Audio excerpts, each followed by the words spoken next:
Last video, I talked about the early Axis victories in the Second World War. Today, I wanted to talk about the shifting tide of the war and the lead up to Operation Overlord, aka D-Day, which I will cover more extensively in future videos. So let's begin where I left off, roughly at the end of 1941, with the first wave of Operation Barbarossa slowing down for winter, with the Germans and their allies conquering much of Soviet land in Europe, but still failing to capture their main objectives such as Moscow or Leningrad. In the West, the British were still alone, but with the Americans entering the war in December, they would be receiving reinforcements very shortly.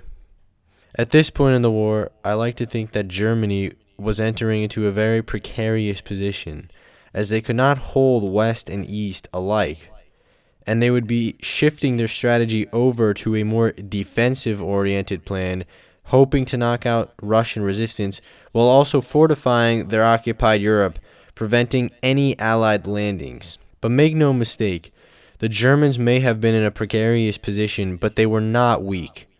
In 1942, they began construction and use of the Atlantic Wall using forced laborers.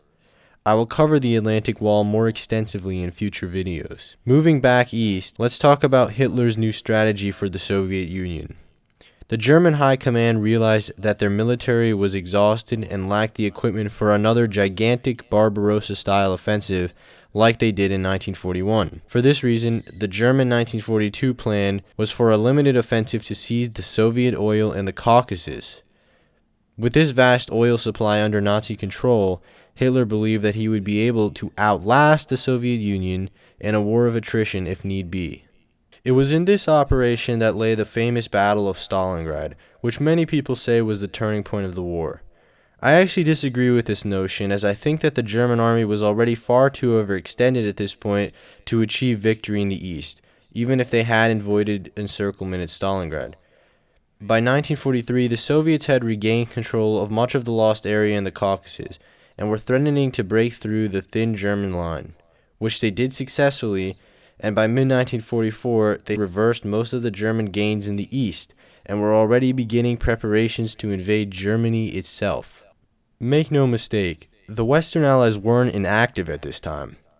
By 1943, the British and the Commonwealth forces had finally achieved victory in the North Africa campaign against the Italian army and then later on the German army, with the latter suffering heavy equipment losses as they retreated to Europe. After the African front was wrapped up, the Allies were quick to launch an invasion of Sicily and Operation Avalanche that same year, with part of the Italian government under the Italian king surrendering to the Allies that same day, while the Germans continued to occupy most of Italy, and they installed a puppet regime with Mussolini at the head. So there you have it. That is basically the overview of the build-up to D-Day in terms of the rest of the war.